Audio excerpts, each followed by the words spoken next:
Glória a Deus. Nós estamos iniciando a nossa segunda parte da primeira aula, declarando aí a matéria louvor e adoração, uma matéria maravilhosa, uma matéria muito oportuna para os dias que nós estamos vivendo, entendendo que a vitória virá através do louvor, a vitória virá através da adoração. Antes do intervalo, nós estávamos falando que Deus sempre liderou o seu povo através do som, né? Deus sempre liderou o seu povo, trouxe vitórias ao seu povo através do som, através das trombetas, através dos vasos vazios de Gideão. E nós encontramos em número 10 que as trombetas soaram, né? As trombetas soaram. Também encontramos isso o tempo todo no livro de Apocalipse, que é um livro que vai estar recheado de trombetas, não só as 7 trombetas, como o clamor da trombeta, né? Então, o livro de Apocalipse vai nos mostrar uma cerimônia incrível, uma cerimônia elaborada, interpretada por cantores celestiais, juntamente com as criaturas e os anciãos, os 24 anciãos, né? Então, vamos só voltar lá para Apocalipse capítulo 1, Apocalipse capítulo 1, verso 10, vai começar assim essa experiência do apóstolo João, e ele diz: eu fui arrebatado em espírito no dia do Senhor e ouvi atrás de mim uma grande voz como de trombeta. Uma grande voz como de trombeta. E a voz como de trombeta, ela dizia: o que vês, escreve num livro e envia-o às 7 igrejas que estão na Ásia, a Éfeso, a Esmirna, a Pérgamo, a Tiatira, a Sardes, a Filadélfia e a Laodiceia. Que você vê, escreve, endereça a essas 7 igrejas da Ásia. Virei-me para ver quem falava comigo, e virando-me vi 7 castiçais de ouro, e no meio dos 7 castiçais, um semelhante ao Filho do Homem, vestido até os pés de uma veste comprida e cingido pelo peito com um cinto de ouro.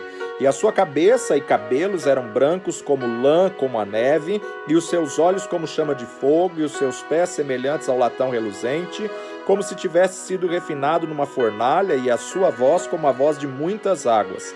E a sua voz como a voz de muitas águas. Ele começa falando que a grande voz é como o som de trombeta, agora como a voz de muitas águas. Ele tinha na sua destra 7 estrelas, e da sua boca saiu uma aguda espada de 2 fios, e o seu rosto era como o sol, quando na sua força resplandece. Agora da sua boca sai uma espada.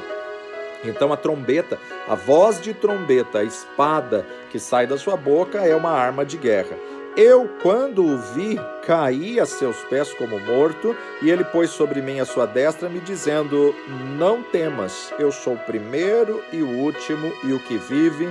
Fui morto, mas eis aqui estou vivo para todo sempre. Amém.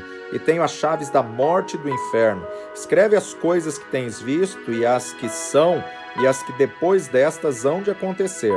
O mistério das 7 estrelas que vistes da minha destra, e dos 7 castiçais de ouro. As 7 estrelas são os anjos das 7 igrejas, e os 7 castiçais que vistes são as 7 igrejas.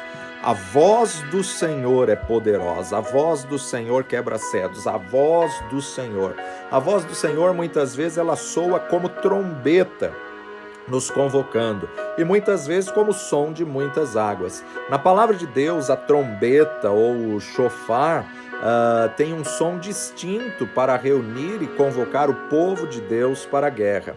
Outro som que nós encontramos antes de Deus liderar suas tropas é o vento das amoreiras. O vento das amoreiras é interessante a gente observar. A gente vai ler esse texto no decorrer aí do nosso estudo, mostrando aí o som do vento das amoreiras. Mas em 2 Samuel capítulo 5, segundo livro de Samuel, capítulo 5, Davi experimentou uma grande vitória na sua própria vida, na sua vida pessoal. A gente observa aqui, Davi é constituído rei de todo Israel, né? No capítulo 5 de 2 Crônicas, o que havia sido profetizado sobre ele 29 anos antes se cumpriu, né? Primeiro ele assume o trono de Hebrom, depois ele assume o trono de Jerusalém, e aí se cumpriu realmente a profecia. Ou seja, ele então tinha que liderar os exércitos rumo à batalha. Davi tinha um único propósito que o movia: trazer de volta a Arca da Aliança, restaurar a presença de Deus para Jerusalém, no lugar certo, na cidade do grande Deus, né? No meio do povo que tinha aliança com Deus. Quando os filisteus ouviram falar que Davi tinha sido ungido rei, levantaram-se contra ele. Davi derrotou-os e expulsou-os da sua autoridade jurisdicional. Então, na verdade, nós observamos que eles se reagruparam e começaram a vir outra vez contra ele. Acompanha comigo aí o texto de 2 Samuel, capítulo 5. Davi é constituído rei sobre todo Israel. Então todas as tribos de Israel vieram a Davi, a Hebrom, e falaram dizendo: Eis-nos aqui teus ossos e tua carne somos. E também antes, sendo Saul ainda rei sobre nós, eras tu o que saías e entravas com Israel. E também o Senhor te disse: Tu apacentarás o meu povo de Israel, e tu serás chefe sobre Israel. Assim, pois, todos os anciãos de Israel vieram ao rei, a Hebrom, e o rei Davi fez com eles alianças em Hebrom perante o Senhor, e ungiram Davi rei sobre Israel. Da idade de 30 anos era Davi quando começou a reinar, 40 anos reinou. Em Hebrom reinou sobre Judá 7 anos e 6 meses, e em Jerusalém reinou 33 anos sobre todo Israel e Judá. E partiu o rei com os seus homens para Jerusalém contra os jebuseus que habitavam naquela terra e que falavam a Davi, dizendo: Não entrarás aqui, a menos que lance fora os cegos e os coxos, querendo dizer, não entrará Davi aqui. Porém, Davi tomou a fortaleza de Sião. Esta é a cidade de Davi. Porque Davi disse naquele dia: Qualquer que ferir os jebuseus e chegar ao canal, e os coxos e os cegos, que a alma de Davi aborrece, será cabeça e capitão. Por isso se diz: Nem cego nem coxo entrará nesta casa. Assim habitou Davi na fortaleza, e lhe chamou a cidade de Davi. E Davi foi edificando ao redor, desde Milo até dentro. E Davi se ia cada vez mais aumentando e crescendo, porque o Senhor dos exércitos era com ele. E Irão, rei de Tiro, enviou os mensageiros a Davi, e madeira de cedro, e os carpinteiros e os pedreiros que edificaram a Davi uma casa. Entendeu Davi que o Senhor o confirmava rei sobre Israel, e que exaltara o seu reino por amor do seu povo. Os filhos de Davi que nasceram em Jerusalém. E tomou Davi mais concubinas e mulheres de Jerusalém, depois que viera de Hebrom, e nasceram a Davi mais filhos e filhas. E estes são os nomes dos que lhe nasceram em Jerusalém: Samua, Sobabe, Natã, e Salomão, e Ibar, Elisua, Nefeg, Jáfia, Elisama, Eliada e Elifelete. Ouvindo, pois, os filisteus que haviam ungido Davi rei sobre Israel, todos os filisteus subiram em busca de Davi, o que, ouvindo Davi, desceu à fortaleza. E os filisteus vieram e se espantaram pelo vale dos Refaíns. Davi consultou o Senhor, dizendo: Subirei contra os filisteus? Entregar-mos-ás nas minhas mãos? E disse o Senhor a Davi: Sobe, porque certamente entregarei os filisteus nas tuas mãos. Então veio Davi a Baal-Perazim, e feriu-os ali Davi, e disse: Rompeu o Senhor a meus inimigos diante de mim, como quem rompe águas. Por isso chamou o nome daquele lugar Baal-Perazim. E deixaram ali os seus ídolos, e Davi e os seus homens os tomaram. E os filisteus tornaram a subir e se estenderam pelo vale dos Refaíns. Davi consultou o Senhor, o qual disse: Não subirás, mas rodeia por detrás deles, e virás a eles por defronte das amoreiras. Virá por defronte das amoreiras. E há de ser que, ouvindo tu um estrondo de marcha pelas copas das amoreiras, então te apressarás, porque o Senhor saiu então diante de ti a ferir o arraial dos filisteus. E fez Davi assim como o Senhor lhe tinha ordenado, e feriu os filisteus desde Geba até chegar a Gézer. Então, na verdade, ele ouviu o som pela copa das amoreiras, ou por cima das amoreiras, depende da sua tradução. Quando você ouvir isso na copa das amoreiras, saia rapidamente, porque esse vai ser o sinal que o Senhor saiu à sua frente para ferir o exército filisteu. Deus deu a Davi o som de um exército, o exército espiritual. O som de passos não foi um mero vento soprando no alto das árvores, mas sim foi os exércitos de Deus criando um estrondo nas folhas, criando um som, mostrando através do som o sinal de Deus, significando que o Senhor estava presente com Davi para trazer a vitória, consumar a vitória na vida de Davi. No livro de Apocalipse, nós encontramos a verdadeira questão é o relacionamento entre os sons dos céus e a demonstração de Deus na terra. O som nos lidera, o som, né? Existem cânticos, existem louvores, músicas que nos dá garra, nos dá intrepidez, nos dá ousadia para a batalha. Existem canções que acalmam a nossa alma, existem canções que trazem tranquilidade ao nosso espírito, à nossa alma. Então, nós temos que entender a importância do som correto, a importância do louvor e da adoração é muito mais do que canções, é muito mais do que música. Somente Deus pode revelar-se a nós pelo seu Espírito. Somente Deus pode trazer uma revelação tremenda ao nosso espírito diante de tantas situações que temos vivido. Uma vez tendo recebido a revelação, nós devemos começar a orar em cima da revelação, começar a orar em cima daquilo que recebemos de Deus, de modo a passar a orar decretos, falar em cima do que você recebeu no teu espírito. A declaração profética ela é muito importante e se quisermos mudar a atmosfera das regiões celestiais, nós temos que estar atento a isso. Então nós nos tornamos a trombeta do Senhor na terra, nós somos o chofar em forma humana, nós somos a trombeta em forma humana. Por isso que a palavra de Deus vai falar sobre o som da trombeta.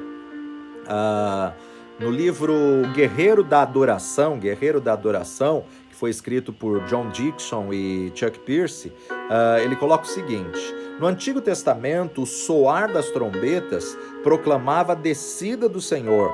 Esse som tinha grande poder para abalar o que parecia invencível. O som da trombeta precedia o movimento da presença de Deus, e esse som advertia do perigo iminente. Era uma chamada para os exércitos, era uma chamada para a convocação. Significava que os propósitos redentores iam se manifestar. Nós encontramos no livro de Apocalipse que quando a trombeta soava, tinha que haver uma resposta. Quando a trombeta soava, tinha que haver a vitória. Quando olhamos para a palavra de Deus, som em hebraico, nós descobrimos que ela é um catalisador necessário para fazer com que as coisas aconteçam. Então, olha só, o som da trombeta, Joel capítulo 2, verso 20 e 21. E aquele que é do norte farei partir para longe de vós, e lançá-lo-ei a uma terra seca e deserta, a sua frente para o mar oriental, a sua retaguarda para o mar ocidental. Subirá o seu mau cheiro, subirá a sua podridão, porque fez grandes coisas.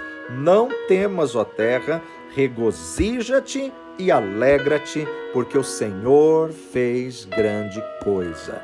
Então, nós temos que nos alegrar nos feitos do Senhor, nós temos que nos alegrar por fé, nós temos que nos alegrar crendo na provisão e no milagre do Deus Todo-Poderoso, crendo que realmente Deus é um Deus que se move através do louvor do seu povo. Deus é um Deus que se move através da adoração da igreja. Através da adoração, o Senhor tem meios de poder fazer a resposta, de poder fazer o milagre, de fazer algo sobrenatural. Deus se move de diversas maneiras e uma das coisas que move a Deus é justamente o som dos céus, é a trombeta de Deus, é a fala de Deus, a voz do Senhor. Salmo 115, vamos direto para o versículo 7. Salmo 115, verso 7. Tem mãos, mas não apalpam, tem pés, mas não andam, nem som algum sai da sua garganta. É o Salmo falando acerca da idolatria, e ele fala acerca dos ídolos. Tem mãos, mas não apalpam, tem pés, mas não andam, tem boca, mas não fala. Ou seja, existe um som que sai da garganta, existe um som daquele que adora o Senhor, existe um som que é o som que tem que estar alinhado, em harmonia com o som dos céus. As intenções do Pai são sempre comunicadas pelo som, a sua voz, a voz do Senhor. Deus decidiu falar, Deus decidiu se comunicar, Deus decidiu criar todas as coisas pela palavra do seu poder. Então a sua voz, ela se apresenta e nós ficamos conhecendo a vontade do Pai através do que ele fala. Paulo vai nos dizer que a fé vem pelo ouvir, e o ouvir da palavra de Deus, da palavra que sai da boca de Deus. Quando entramos em alinhamento, quando entramos em concordância com o som de Deus, com o som que vem dos céus, seja quando estamos reunidos uns aos outros ou apenas quando estamos sozinhos com Ele, então é produzido uma somafonia, é produzido um som, é produzido um barulho. Há muitos sons mencionados na Bíblia e nós vamos estudar isso durante essa semana, algumas palavras no original, mas quando a palavra é iadá no original hebraico, nós estamos confessando que Deus existe. Quando a palavra é halel, a raiz da palavra aleluia, nós estamos trazendo o vento do céu para percorrer o nosso espírito humano, liberando no plano terreno o seu espírito, que afirma e renova o nosso relacionamento com Ele. Quando a palavra for terrilá, nós dançamos e também podemos entoar canções de libertação na dança. E eu creio que o Senhor está levantando a uma posição de ilulim. Ilulim, na verdade, significa júbilo festivo, o som festivo, a celebração festiva. Sons acompanharão cada uma dessas fases quando nós nos movemos. A maneira de nós liberarmos o som está relacionada à velocidade com que passamos pelas transições que nos confrontam. Som é voz, som é audível. Som vem da raiz da palavra fonos, e que eu acho que qualquer um de nós sabe do que se trata. Fonética, fonos, que vem da voz, que diz respeito à transferência de som. A trombeta, ela era um instrumento tão importante por causa do som que ela produzia, por causa do som que ela emitia. Olha só, Êxodo capítulo 19.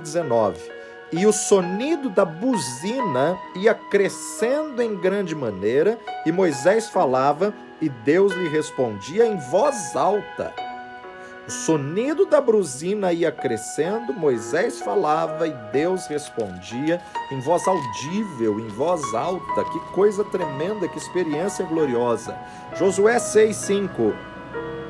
E será que, tocando-se largamente a buzina de chifre de carneiro, ouvindo voz o sonido da buzina, todo o povo gritará com grande grita, e a cidade, o muro da cidade cairá abaixo, e o povo subirá nele, cada qual em frente de si. O muro da cidade cairá abaixo. Então, aqui a estratégia de Jericó, rodeando a cidade 7 dias em silêncio, mas no 7º dia, tocando o chifre de carneiro, chofar, a trombeta deles. Versículo 20 de Josué 6. Gritou, pois, o povo, tocando os sacerdotes as buzinas, e sucedeu que, ouvindo o povo o sonido da buzina, gritou o povo com grande grita, e o muro caiu abaixo. E o povo subiu à cidade, cada qual em frente de si, e tomaram a cidade. Então, na verdade, você observa que o som do chofar, o som das trombetas ungida, alinhado com o som dos céus, derrubou as muralhas. E olha que as muralhas de Jericó, elas eram muralhas extremamente fortes, resistentes, passava 6 cavalos de largo, tanto é que Raabe morava em cima desse muro, era um muro que aos olhos humanos era uma fortaleza. Entretanto, nós encontramos na palavra de Deus o som ligado à marcha, o som ligado à marcha. Vamos voltar lá para 2 Samuel, capítulo 5, ele tinha que ouvir do meio das amoreiras a marcha de um exército. 2 Samuel 5, 24. E há de ser que, ouvindo tu um estrondo de marcha pela copa das amoreiras, então te apressarás, porque o Senhor saiu então diante de ti a ferir o arraial dos filisteus. Deus estava mostrando para Davi, fazendo ele ouvir que os exércitos de Deus tinham chegado à terra, ele tinha que estar atento ao som da marcha dos exércitos na copa das amoreiras. Há um som de asas que o profeta Ezequiel ouviu, Ezequiel capítulo 1, versículo 24, olha só que tremendo. E andando eles, ouvi o ruído das suas asas, como o ruído de muitas águas, as asas batendo como o ruído de muitas águas, como a voz do Onipotente, a voz de um estrondo, com o estrépito de um exército. Gente, a comparação, a linguagem, a figura de linguagem usada é sempre muito interessante a gente atentar para isso, né? Ruído das suas asas, como o ruído de muitas águas, como a voz do Onipotente, como a voz de um estrondo, como o estrépito de um exército, parando eles, abaixavam as asas. Ouviu-se uma voz por cima do firmamento, que estava por cima da sua cabeça. Parando eles, abaixavam as suas asas. Um dos lugares que eu mais gosto de visitar e contemplar a glória de Deus são nas cataratas, né? Eu tive o privilégio de estar nas 2 cataratas, tanto nas cataratas do Niágara, quanto nas cataratas de Foz do Iguaçu. E a experiência de estar nas cataratas me leva justamente à lembrança desses textos, como a voz de muitas águas. Porque ali você grita, ali você louva Deus, ou mesmo você grita com alguém e a pessoa não ouve, mas Deus está ouvindo. A voz do Senhor é como voz de muitas águas, a voz do Senhor é como som de muitas águas, e eu creio que é uma experiência tremenda e gloriosa, isso que o profeta viu. Capítulo 3 de Ezequiel, 3:13, e ouvi o barulho das asas dos animais que tocavam uma nas outras, e o barulho das rodas de fronte deles, e o sonido de um grande estrondo. Então o Espírito me levantou e me levou, e eu me fui muito triste no ardor do meu espírito, mas a mão do Senhor era forte sobre mim. Que visão tremenda, que experiência tremenda, que experiência marcante. Daniel ouviu o som de trombeta. Daniel capítulo 3, também um profeta tremendo do Senhor, versículo 5, quando ouvirdes o som da buzina, o som da trombeta, do pífaro, da harpa, da sambuca, do saltério, da gaita de foles e de toda sorte de música, vós vos prostrareis e adorareis a imagem de ouro que o rei Nabucodonosor tem levantado. Som humano, som terreno, som que o rei exigiu para pedir reverência. Qualquer que não se prostrar e não adorar, será na mesma hora lançado dentro do forno de fogo ardente. Portanto, no mesmo instante em que todos os povos ouviram o som da buzina, do pífaro, da harpa, da sambuca, do saltério, de toda sorte de música, se prostraram todos os povos, nações e línguas e adoraram a estátua de ouro que o rei Nabucodonosor tinha se levantado. Olha só como o diabo é sujo, né? Ele copia tudo. Por quê? Porque Lúcifer viveu nos céus uma eternidade, um tempo passado, não uma eternidade, porque ele não é eterno, ele teve um momento em que ele foi criado, mas ele viveu um tempo que nós não temos como precisar. Quanto tempo Lúcifer teve acesso aos céus, quanto tempo Lúcifer foi querubim ungido para entregar adoração ao Senhor, não temos como precisar, mesmo porque o nosso tempo, Cronos, nessa época não tinha sido criado. O Cronos foi estabelecido no 4º dia da criação do Éden Adâmico, que o Senhor estabeleceu sol, luas e estrelas para afirmar o Cronos, o tempo cronológico, para a contagem de tempos e sinais. Davi ouviu sons aqui terrenos, sons que o rei Nabucodonosor agora tinha copiado para poder pedir adoração, né? Então, a gente vê que o som pode vir na forma de um relato, e é por isso que nós devemos escolher que tipo de som nós estamos ouvindo. Nós devemos escolher de quem nós recebemos o relato. Daniel discerniu, Daniel olhou e falou, não, esse som aqui é som da terra, tá estranho, não é som dos céus, esse som aqui é para glorificar o homem, é para adorar ao homem, esse som aqui eu não me prostro, esse som aqui eu não me dobro. Nós temos que saber escolher de quem recebemos o relato. Hebreus capítulo 12, verso 19, o escritor de Hebreus diz assim, e ao sonido da trombeta e à voz das palavras, a qual os que ouviram pediram que se lhes não falasse mais. Então a importância de nós discernirmos que tipo de som estamos ouvindo. Os espias em Números 14, eles trouxeram um relato maligno. Eles trouxeram um relato que distorceu a visão do que Deus tinha prometido, a terra de Canaã, distorceu. Olha, interessante que todos eles concordaram, verdadeiramente a terra mana leite e mel, né? Mas lá tem gigantes, essa terra não é para nós, tem espinhos, tem muralhas. Nós temos que discernir que tipo de relato que nós estamos dando ouvido, principalmente nesse período onde se fala tanta coisa, pró, a favor, contra, né? Nós temos que discernir. E por causa desse relato maligno que os espias deram ouvidos, eles atrasaram o propósito de Deus por 40 anos. Ficaram no deserto 40 anos, quando já estavam uma distância que dava para ver a terra, se perderam de novo no deserto. Então nós temos que tomar cuidado que tipo de relato nós estamos dando ouvidos. O som está ligado à nossa boca. Livro do profeta Amós, capítulo 6, verso 5. Amós 6, 5 nos diz assim, que cantais ao som do alaúde e inventais para vós instrumentos músicos como Davi. O que nós declaramos com a boca também está ligado com o nosso coração, porque a boca fala do que o coração está cheio. Logicamente, então, nós podemos compreender que o nosso coração carrega um som. Nosso coração carrega um som. A boca fala do que o coração está cheio.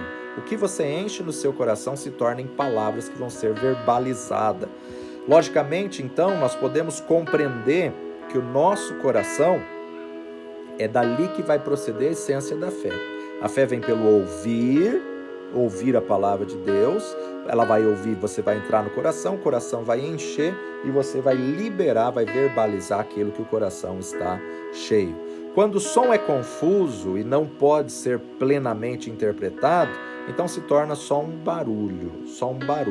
Agora, quando nós olhamos o derramar do Espírito Santo em Pentecostes, em Atos 2, nós vemos que, vai lá comigo para Atos 2, foram vistos por eles um vento impetuoso, mas era o som de um vento, né? Então, é interessante a gente observar isso, a descida do Espírito Santo. 2, verso 1, cumprindo-se o dia de Pentecostes, estavam todos reunidos no mesmo lugar e de repente, veio do céu um som. Que som era esse? Um som como um vento veemente, impetuoso. Então ele é som de um vento. É como se eu pegasse o microfone e começasse a produzir o som de um vento. O som de um vento, ouviram. Eles não sentiram o vento. Eles ouviram o som de um vento veemente e impetuoso que encheu toda a casa. O quê? O som encheu toda a casa em que eles estavam assentados. E aí foram vistas por eles línguas repartidas como que de fogo, as quais pousaram sobre cada um deles, e todos foram cheios do Espírito Santo e começaram a falar em outras línguas, conforme o Espírito Santo lhes concedia que falasse. Então nós vemos aqui o som de um vento. Não um vento que veio, mas o som de um vento. Então, finalmente, o som ele tem que produzir firmeza. O som tem que produzir segurança. Quando ouvimos o som correto, temos firmeza no nosso mover. É por isso que nós precisamos aprender a louvar a Deus com a nossa boca. Deus quer, hoje, mais do que nunca, restaurar o ministério levítico. Restaurar o ministério levítico. Agora quero falar desde o início aqui. Ministério levítico não é cantores e músicos só. Tá? Os levitas do Antigo Testamento, eles eram como se fossem os diáconos dos nossos dias, porque os levitas ornamentavam o templo, limpavam o tabernáculo, mudavam o tabernáculo, zelavam pelas coisas do templo. Eles eram aqueles que faziam tudo, ensinavam as crianças, ensinavam louvor, ensinavam o canto. Então, falar em restauração do ministério levítico, não estou falando sobre ministério de música. Uma das formas de adorar é canções, uma das formas de adorar é tocando, é verbalizando esse sentimento de coração. Mas adoração e louvor, nós não estamos falando de cânticos, de música, nós estamos falando sobre estilo de vida. Deus criou o homem com o fim de ser para o louvor da sua glória, com o intuito de que o homem o adorasse. Efésios capítulo 1, verso 12 diz assim: com o fim de sermos para louvor da sua glória. Quem?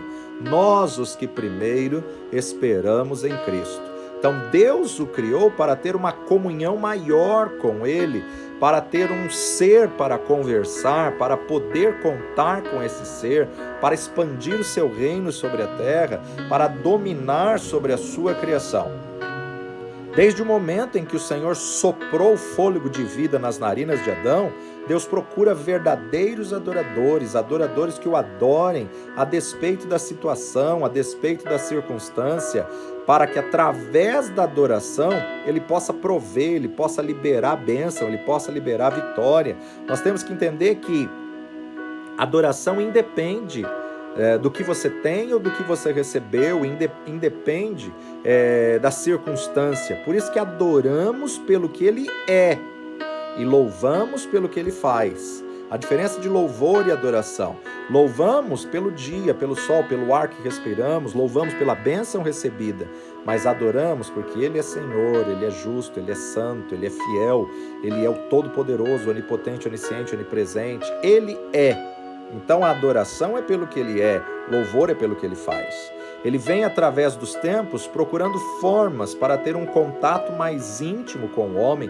Desde o início, todos os planos de Deus convergem para isso, e no início Ele criou o homem com esse intuito, para ser a coroa da criação. Ele criou o homem para uma intimidade com esse homem. Na virada da tarde, Ele passeava no paraíso para poder conversar com esse homem. Por isso que o povo judeu tem o conceito, né, e o conceito bíblico: o dia começa na viração do dia, o dia começa na viração do dia. Por isso que você vai ver em toda a criação de Gênesis, não dá tempo de a gente ler capítulo 1, capítulo 2, mas você vai ver em toda a criação de Deus, foi a tarde e a manhã do primeiro dia, tarde e a manhã do segundo dia, tarde e a manhã do terceiro dia, porque na viração do dia, às 18 horas, é contado um novo dia, um novo ciclo. É a contagem que nós fizemos aí na questão da crucificação, ou seja, a Páscoa para eles começou na noite, na virada, né, da quinta para a sexta,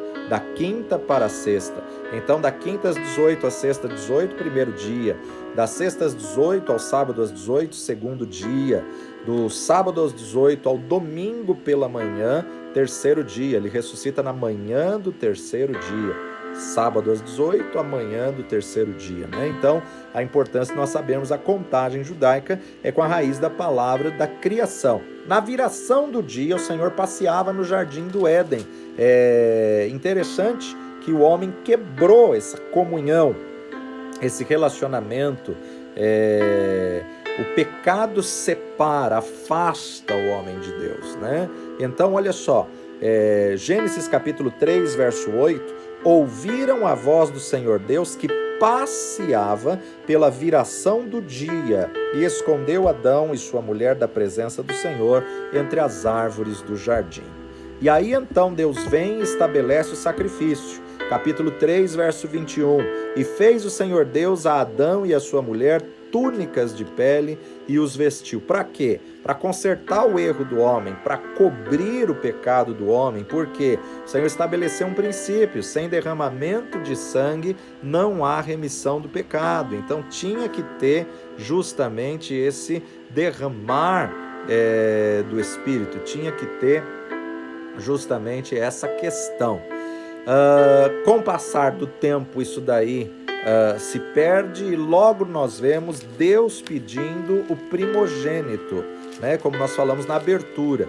Êxodo capítulo 13, verso 2: santifica-me todo primogênito que abrir toda a madre entre os filhos de Israel, de homens e de animais, porque meu é.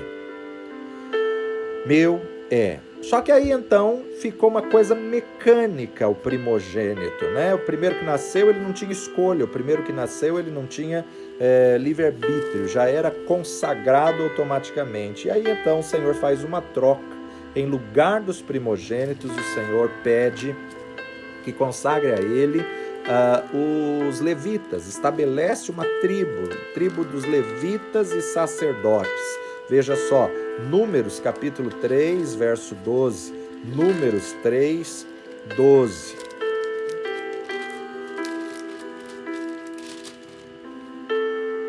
E eu, eis que tenho tomado os levitas do meio dos filhos de Israel, em lugar de todo primogênito que abre a madre, entre os filhos de Israel, os levitas serão meus. Então Deus faz uma troca aqui, colocando justamente a questão dos levitas para quê? Para ter um contato mais íntimo, para ter um povo escolhido na terra, um povo separado por Deus na terra.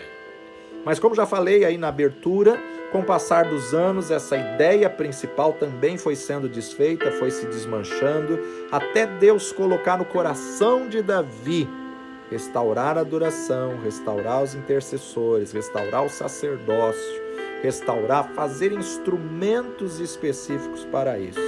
Com o passar dos anos, isso também foi esquecido e Deus enviou o ápice do seu projeto, seu Filho unigênito. O Verbo se fez carne, o Verbo que veio e habitou entre nós. Vai lá comigo para João capítulo 1, Evangelho de João, capítulo 1, e olha só que tremendo, né? No princípio, que princípio é esse? Um princípio remoticíssimo, lá antes do começo de todas as coisas, antes até do Éden luciferiano, não estamos nem falando antes do Éden adâmico. Antes do Éden adâmico tem o Éden luciferiano. Antes do Éden luciferiano, nós observamos aí, no princípio mesmo, na eternidade passada, já era o Verbo. E o Verbo, o que é Verbo? Verbo é palavra em ação. E o Verbo é o próprio Jesus. O Verbo estava com Deus desde o princípio de todas as coisas. O Verbo era Deus. Que verbo é esse? Logos. O Verbo, palavra. O Verbo, o Machia, né? Ele já estava na boca de Deus. O Verbo estava com Deus. O Verbo era Deus. Atributos da divindade. A divindade é o Pai, o Filho e o Espírito Santo. O Verbo já estava com Deus. Todas as coisas foram feitas por ele, sem ele nada do que foi feito se fez. Nele, em quem Jesus estava a vida, e a vida era a luz dos homens, e a luz resplandece nas trevas, e as trevas não a compreenderam. Houve um homem enviado de Deus, cujo nome era João. Este veio para testemunhar, para que testificasse da luz, para que todos crescem por ele. Não era ele a luz, mas veio para que testificasse da luz. Ali estava a luz verdadeira que alumia todo homem que vem ao mundo. Estava no mundo, e o mundo foi feito por ele, e o mundo não o conheceu. Veio para o que era seu, e os seus não receberam. Mas a todos quantos o receberam, deu-lhes o poder de serem feitos filhos de Deus, aos que creem no seu nome, os quais não nasceram do sangue, nem da vontade da carne, nem da vontade do varão, mas de Deus. E o Verbo se fez carne e habitou entre nós, e vimos a sua glória, como a glória do unigênito do Pai, cheio de graça e de verdade. A todos quantos o receberam, deu-lhes o poder de serem feitos filho. Quando você recebe Jesus como Senhor e Salvador da sua vida, Deus te faz filho. E porque você é filho, o véu do templo se rasgou de alto a baixo e nós temos livre acesso, livre acesso. Agora você que o recebeu tem esse privilégio, tem esse acesso ao Pai. Acabamos de estudar tabernáculo e vimos que o véu do templo separava o lugar santo do santo dos santos. Agora já não há mais essa separação. Agora você precisa ter Jesus como Senhor e Salvador para ter ousadia para entrar no santo dos santos, para louvá-lo, adorá-lo, bendizê-lo, para poder adentrar aí a glória do Senhor. Há uma necessidade do Senhor levantar então o tabernáculo de Davi, a tenda de Davi que está caída. Para quê? Para que o resto do povo busque o Senhor. Então a vontade de Deus é restaurar o sacerdócio, restaurar o ministério levítico, restaurar os verdadeiros adoradores, restaurar, reedificar o tabernáculo de Davi que está caído. Vamos ler mais uma vez Atos dos Apóstolos, capítulo 15, verso 16. Depois disso, voltarei e reedificarei o tabernáculo que está caído, levantá-lo-ei das suas ruínas e tornarei a edificá-lo, para que o resto dos homens busque ao Senhor, e também todos os gentios sobre os quais o meu nome é invocado, diz o Senhor que faz todas estas coisas. Nesse tempo, o Senhor quer restaurar esse tabernáculo. Esse tabernáculo é você. Esse tabernáculo não é templos feitos por mãos de homens. Então vamos definir aqui. Qual a diferença de cantor para levita? Cantor é aquele que apenas canta. É aquele que apenas tem música, né? Tem instrumentos e verbaliza o seu canto, sem, contudo, ele ter acesso a certas condições ou funções levíticas. Quem eram os levitas no Antigo Testamento? Os levitas, eles eram descendentes da tribo de Levi, descendentes de Levi. Levi no original significa associado, unido, união. Levi no original significa aquele que une, ajuntamento. Por quê? Na disputa das mulheres para dar filhos para Jacó, olha só, Gênesis capítulo 29, verso 34, 29 e 34, nós vamos observar aqui justamente a situação de Leia, né? Vamos desde o verso 32 para você entender o que eu estou querendo dizer. Concebeu Leia e teve um filho e chamou seu nome Ruben, porque o Senhor atendeu à minha petição. Por isso agora me amará o meu marido. E concebeu outra vez e teve um filho, dizendo, porque o Senhor ouviu que eu era aborrecida, me deu também este, e chamou seu nome Simeão. Concebeu outra vez, quem? Leia. Leia teve um filho agora, dizendo Levi, o nome dele. Agora, esta vez se ajuntará. Então, Levi significa ajuntamento, associado, união. Desta vez me ajuntará o meu marido comigo, porque 3 filhos lhe tenho dado, por isso chamou seu nome Levi. Concebeu outra vez e teve outro filho, e essa vez disse, louvarei ao Senhor, e chamou seu nome Judá, por isso que Judá significa louvor, e cessou de dar filhos ao seu marido. Mas Levi significa, no original da palavra, ajuntamento, associado, unido. Pessoas exclusivamente separadas por Deus e para Deus, propriedade exclusiva do Senhor. Propriedade. O levita era uma propriedade exclusiva do Senhor. Você que recebe Jesus como Senhor e Salvador tem que ser uma propriedade exclusiva do Deus Todo-Poderoso. Mas olha só, os levitas só serviam para serviço do tabernáculo, só serviam justamente para os serviços do reino. Números capítulo 3, verso 11. 3:11. Falou o Senhor a Moisés, dizendo, e eu, eis que tenho tomado os levitas do meio dos filhos de Israel, em lugar de todo primogênito que abre a madre, entre os filhos de Israel, e os levitas serão meus. Porque todo primogênito meu é, desde o dia em que eu feri a todo primogênito na terra do Egito, santifiquei para mim todo primogênito em Israel, desde o homem até o animal, meus serão, separado para Deus, eu sou o Senhor. E falou o Senhor a Moisés no deserto do Sinai, dizendo... Agora vai lá para o versículo 45 desse mesmo capítulo número 3. 3:45 diz assim: Toma os levitas em lugar de todo primogênito entre os filhos de Israel, e os animais dos levitas em lugar dos seus animais, porquanto os levitas serão meus, eu sou o Senhor. Deus queria um povo peculiar, um povo separado, um povo que fosse povo seu, separado para ele. E esse povo foi a descendência, a linhagem de Levi, a descendência de Levi. Aqueles que eram separados para Deus, para tudo.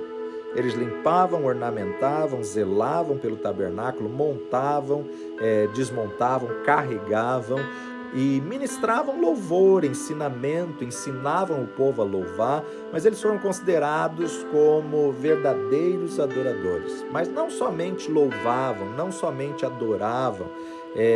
A ideia fundamental aqui era justamente aqueles que serviam para o serviço do tabernáculo. A ideia fundamental é como um sacerdote. No Antigo Testamento, para ser sacerdote, tinha que nascer da descendência de Arão. Jesus nos nivelou a reis e sacerdote. O sacerdócio no Antigo Testamento, a ideia original era um mediador entre o homem e Deus, era o representante, o intermediário. Por isso que Jesus é o nosso sumo sacerdote da nova aliança. Hoje você não precisa ir a um homem, hoje na verdade Jesus é o sumo sacerdote, é o único mediador entre Deus e os homens. Hoje você não precisa pedir para uma imagem, para essa imagem interceder por você diante de Deus. Imagem nenhuma vai interceder, nunca intercedeu, a imagem não vive, né? Coisa feita por mão de homens. 1 Timóteo capítulo 2, verso 5, porque há um só Deus e um só mediador entre Deus e os homens. Quem? Jesus Cristo, homem, o único mediador entre Deus e os homens. Então o sacerdote se apresentava diante de Deus, entre o homem e Deus, como na verdade aparece o mediador do Antigo Testamento, Moisés, o mediador do Antigo Testamento, né? E o profeta? O profeta, ele é o contrário. O sacerdote é representante do homem diante de Deus. O profeta é o representante de Deus diante do homem, tá? O sacerdote, representante do homem diante de Deus, o mediador. E o profeta, o representante de Deus diante do homem. O sacerdócio, ele atestava a vida pecadora do homem, conferia realmente o homem é pecador, o homem confessava os seus pecados a esse sacerdote iria sacrificar um animal para apresentar diante de Deus. E o sacerdócio, além de atestar a vida pecadora do homem, ele também atestava a santidade de Deus. Por consequência, a necessidade de certas condições para que o pecador pudesse então se aproximar da divindade. O homem devia ir a Deus por meio de um sacrifício e estar perto de Deus pela intercessão. Aqueles que conhecem a Jesus Cristo como Senhor e Salvador têm um conhecimento elementar desse mesmo Jesus como seu Redentor. Ele nos comprou, nos redimiu. Agora, os que conhecem a Jesus como sacerdote são considerados como possuidores de uma maior experiência, um conhecimento mais profundo. Por quê? A redenção, em grande parte, ela é negativa, implicando o livramento do pecado. Mas o sacerdócio é inteiramente positivo, envolvendo o nosso acesso a Deus. Para encerrarmos essa nossa segunda parte, vamos lá para 2 textos aqui, para a gente poder observar isso daqui. 1 de Crônicas, capítulo 15, 1 de Crônicas, capítulo 15, versículos 1 e 2. Crônicas 15, 1 e 2. Fez também Davi casa para si na cidade de Davi e preparou um lugar para a arca de Deus e armou-lhe uma tenda. Então disse Davi: ninguém pode levar a arca do Senhor senão os levitas, porque o Senhor os elegeu para levarem a arca do Senhor e para os servirem eternamente. Isso está lá em Números 4, isso daí Davi confirmou o que estava lá em Números capítulo 4. Então quem é o levita? Os levitas são pessoas designadas para o serviço do tabernáculo, para o serviço do templo.